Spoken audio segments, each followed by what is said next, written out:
Good evening, everybody. So, Dogpack released a new video about Mr. Beast, and it is very disgusting.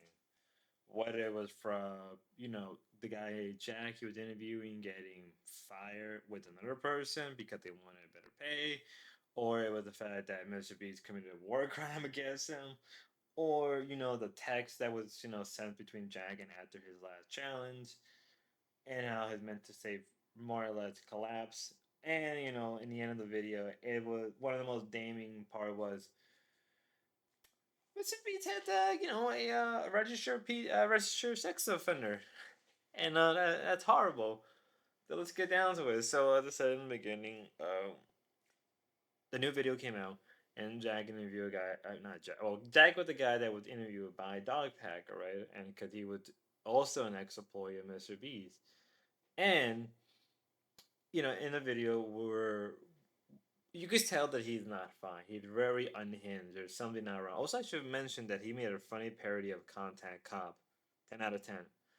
Um, but yeah, he does not look well. He is mentally unhinged, on the verge of cracking. He even cried when he's like, talking about a story. Some people say he was faking it. I don't believe that. You can tell that something, it's just not right with him. There's something in him that is just broken.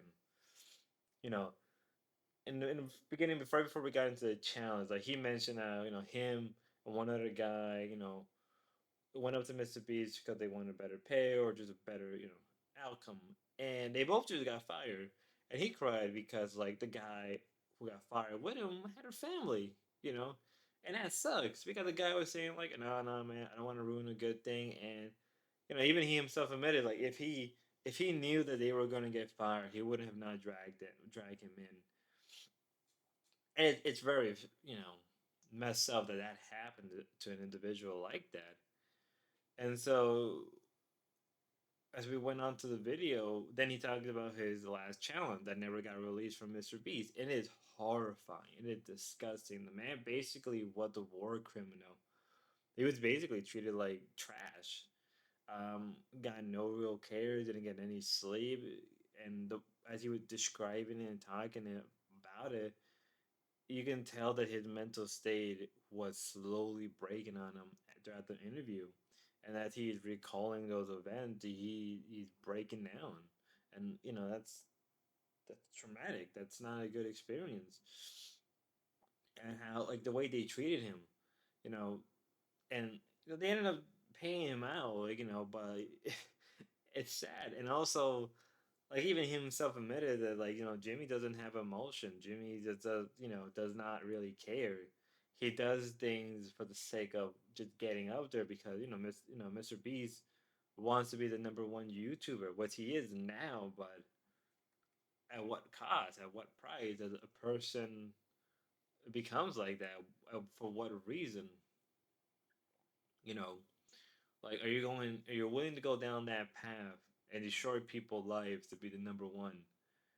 Like that's just horrible. That's messed up. And I don't think as much as we can talk about it, I don't. I feel like the momentum is there, but there needs to be a couple more nails into the coffin to really bring Mr. Beast down, or at least make him acknowledge what he did wrong. But I don't think that's gonna happen anytime soon. And you know, like after all of that, at least after that, Jack explained a little bit of his life and what he went through after everything, and it is sad. And after that, like we saw some of the tech, we saw some of the stuff from Reddit, some of Mr. B's like pamphlet for his work and everything, and like one of them was weird where it would say no does not mean no. Apparently, he's bullying and kind of forcing people to do things what he want, whether that be business or civilians, and that's not right. So in a way, the producers are being incentivized to do whatever they have to get a video out. Right? They don't. It's like they don't care for regular people. And apparently, where Mr. Beast is from, that's everybody knows that. Everybody knows that's a common thing he does. But they're probably being paid out, right? They're just, it's not like some oil companies. If they have to go, some oil company to do that, where they have a pipeline going through a farmer's land, and they pay them out to keep silent about anything. And that's basically what's going on. Like that's what's been happening. And I don't want to really talk too much about it because other people are covering it and doing a better job than I could. But I think the one thing that really caught my attention was like, he was shocked that even Tyson was doing this kind of stuff. But I can imagine because he said that even Tyson was like one of the closest people to him. And apparently, there's actually is a sex offender within the Mr. Beast ranks. He's been in a number of videos. He's been wearing mad, and I think people more or less found out about him within minutes after the video was released. And when you think about it, who else is in Mr. Beast's ranks are those kind of people, those kind of predators.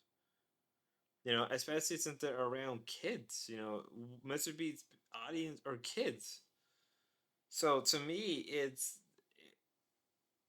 it's horrifying. It's disgusting, and you know, maybe will be the final nail in the coffin. Maybe this will make Mr. Beast finally acknowledge because in the beginning of the video he mentioned that Mr. Beast was waiting to make a response, but wasn't sure if Dogpack was going to release his second part.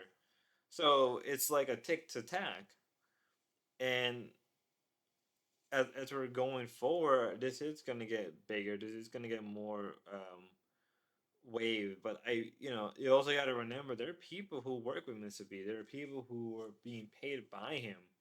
So I'm not sure if they have the gall to be willing to confront Mr. B or at least like, hey, call him out or something. I really doubt it, but I hope it does happen. And there's really not much I would say. I will post the screenshots of things I took throughout the video.